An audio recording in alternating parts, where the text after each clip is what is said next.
Back to another episode of the Self-Development Tactics podcast. Today we're going to talk about art. Some might know that I am a graphic designer. Formally, I would say, kind of still, but just kind of. But studying architecture, which is quite close, at least in the university where I'm or that I'm attending. It is quite artsy. It is quite, taking care of aesthetics and so on and so forth. And this is the reason why I'm willing to go through a few artworks, especially 3D artworks. I tend to really enjoy two-dimensional things, graphic design, motion graphics, animations that are two-dimensional. But, at some point, probably because of university, I got to really enjoy and really maybe even favor 3D artworks because of whatever reason. I mean, there are a bit more possibilities, I would say. And also when it comes to something generated with algorithms, and I'm not talking about AI art, but maybe actually this is kind of a precursor to AI art, but I'm more or less talking about like things like this, as you can see here, which is you're probably basically having a bunch of points and you're connecting them in either the shortest path or some random way. And I do really enjoy this organic randomness of three-dimensional art and three-dimensional projects. So let's actually check this out from Mike Campau, which is called Aura, that I find really, really cool. And I was wondering, I think it was yesterday, whether people, in big design firms and graphic design firms, if they're also including like these algorithmic or parametric designs in their 2D art. Because, not that seldomly you're seeing things that, seem to be pretty organic. They seem to be, sometimes also quite technical in the sense of, it kind of looks like some glitchy type of stuff. And I was wondering, anyway, what we're having here, we're having a person here. It's a really beautiful render, gotta say that. It really is an art, and this might be translated in various different fields, but having a good model, having a good subject, having a good object, like a main focus, and being able to present it in a good way and show it off quite. It is two completely different things, just because you're having one does not ensure the other. And it became quite clear to me very recently, but it is what it is. And I think it is also a really interesting process to see what one can do and how one can do that, how one can really show his or her artworks off. And I really do enjoy them. And I gotta be honest, I do have quite the black and white relationship with marketing and just advertising and whatever. I often do think that yes, marketing and how I'm presenting things, maybe also how I'm presenting myself, does really matter. And sometimes, unfortunately, it does matter a bit too much for the people outside there. But when a product is shit, when I am shit, when I'm going to a job interview and, I'm able to present myself in a really good way, I can do this, I can do that. And even if I can do all the things that I'm stating that I can, at some point there are going to be certain expectations for me and things that my boss just wants me to do and wants me to be able to do quite as well. And if I'm not able to fulfill these needs, if I'm not able to just, go about that, I fucked up, period. And the whole presentation that I've given, the whole way I was and whatever is just for quite nothing. If the product, or if the event is shit. Nobody then really cares about that. But yeah, there is a plane. But I've seen this Google thing, Google Generative Brand Expressions. I'm sorry for having it. I can actually translate that, can I? Yeah, multiple owners. For whatever reason it's in German, I don't know. Maybe because of my location, could be the case. Generative brand expressions. Yes, and once again, we are having like some 3D, probably generated, since it really kind of looks random, generated art in the form of particles. That's really interesting. It is basically decision making not done by yourself.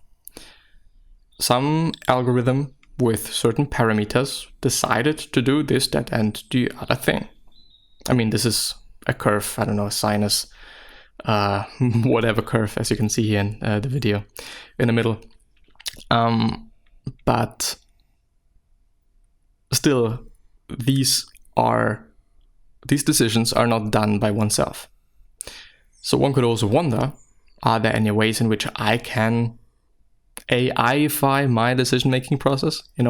Whatever it might be about. Like, okay, I'm having certain parameters, and of course this is really difficult because you have to set certain parameters for certain things that you are doing or that you might be doing.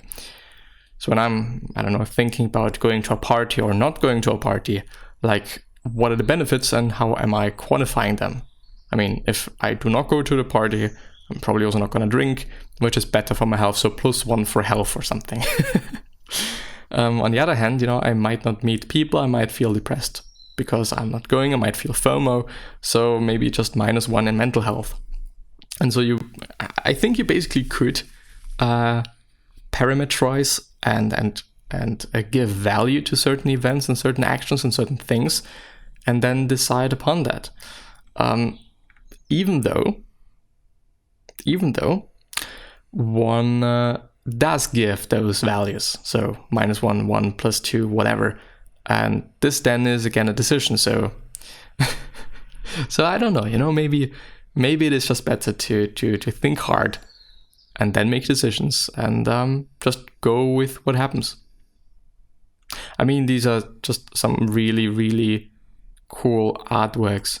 I could actually also give you the software that they might have used, which is kind of the cool thing about Behance. I don't know, have I said that I'm on Behance? I don't know. That a lot of people do show which software they're using, which, of course, it is just one piece of the puzzle. Just because I'm using the same software doesn't mean that I'm also going to be as good as somebody. Really not the case. There is software, Houdini, whatever, that is really fucking complicated, and to some degree you would have to code to just really fully be able to use the software and use all its capabilities, maybe also just in the fastest way possible and or the most efficient way. So sometimes we just have to learn. Sometimes we just have to do things in a different way now, in a bit of a smarter way. Even though I think the whole, work smarter, not harder, it makes sense, and I understand it. But, there, I think, is also a certain cap to that. At some point, you just have to work. If working smarter just takes a lot of time to set up, and you're not even quite sure if this is going to work out, if it is going to be fine, if it, whatever, I don't know what the benefits of this might be. I don't know how efficient this in the end might be. There's a Pokemon thing. I want to check this out. This is cool.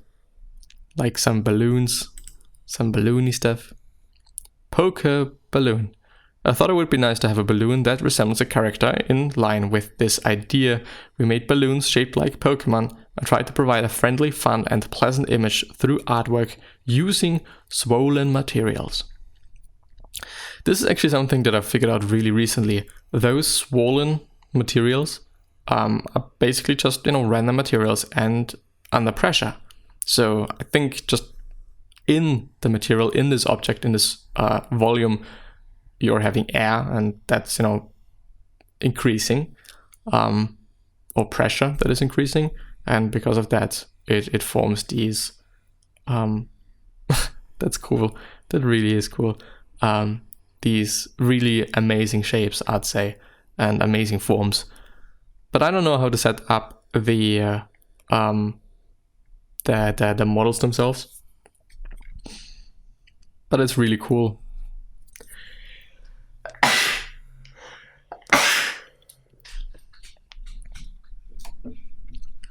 It kind of reminds me of certain 3D animated Pokemon movies that may or may not be really good or really bad. The thing is, I really am also a sucker for those animated movies. It is quite interesting to see how well they are done. Actually, quite often those kids movies are also pretty great. They have some plot, they have some story, and maybe it might be kind of predictable. It's for children, but still, I think they are often pretty good.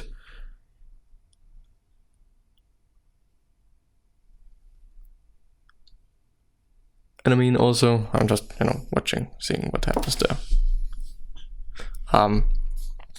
Often you can also figure out by having a look at other people's artworks how they did the lighting. So apparently there is some light from top there. Apparently there is not that much light on the right side. Maybe there is also something from underneath, because there is a little bit of a can't see, do you? There is a little bit of a highlight there, and so on and so forth. This one is just rendered completely different. You're having a blue light on the right side and a red / magenta-ish light on the left, and so on and so forth. But the style is really cool.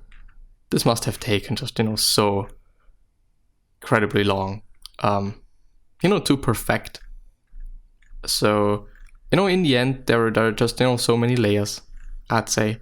But maybe there is also some add-on that just makes those models themselves, and you just have to have the normal one without any specific, how should I say, any specific parameters, any specific effects.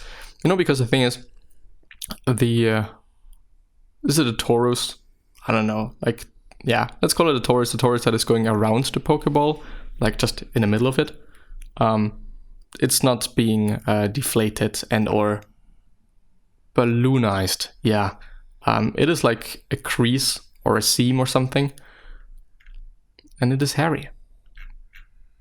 I mean, they're really cool. They really are. And as I said before, sometimes we can learn quite a lot from other people's artworks.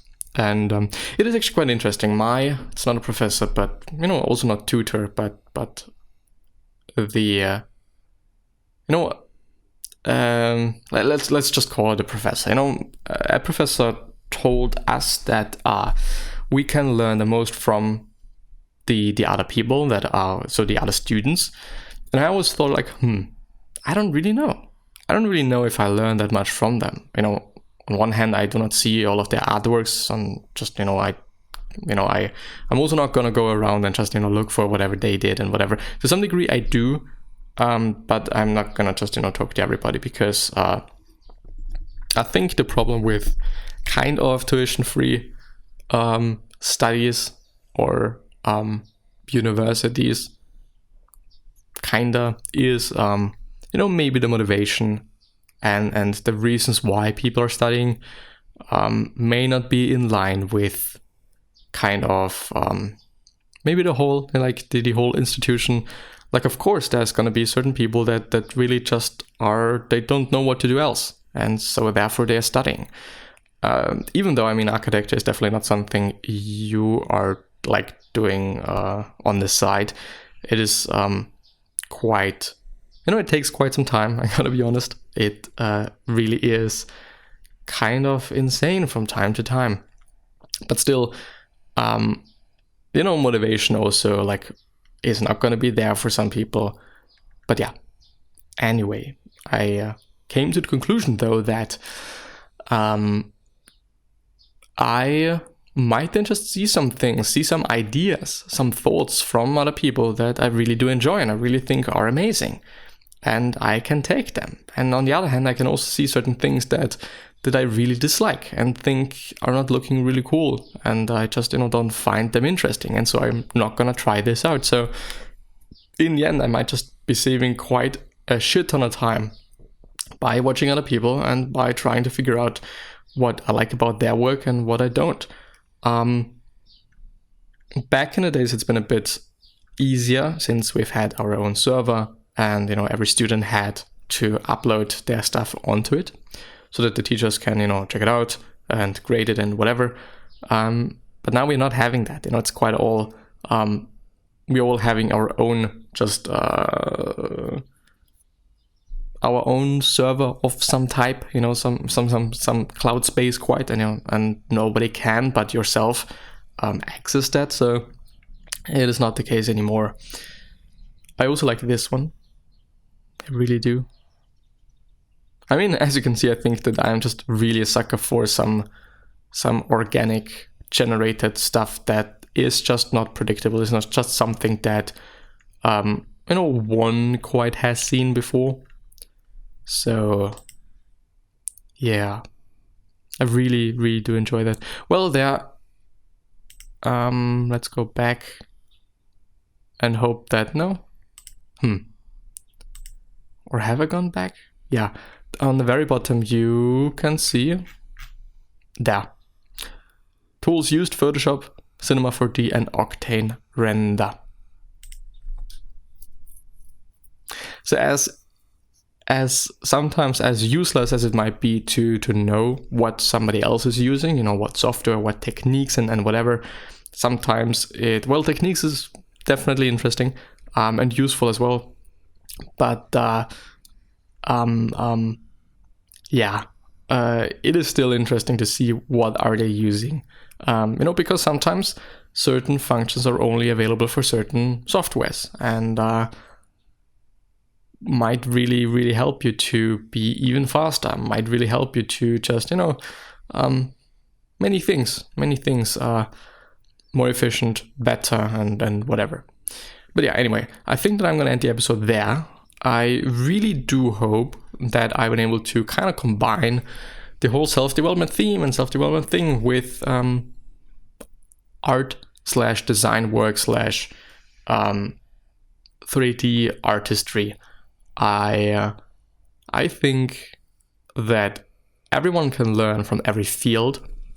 So this is my field, and maybe I'm able to just, point out certain things. And in the meantime, I can check out great stuff and, talk about that. And, maybe also learn how they have done that. In the future, there might be, certain things we could just be doing there. Anyway, I wish you the best and hopefully see you soon. So, bye-bye.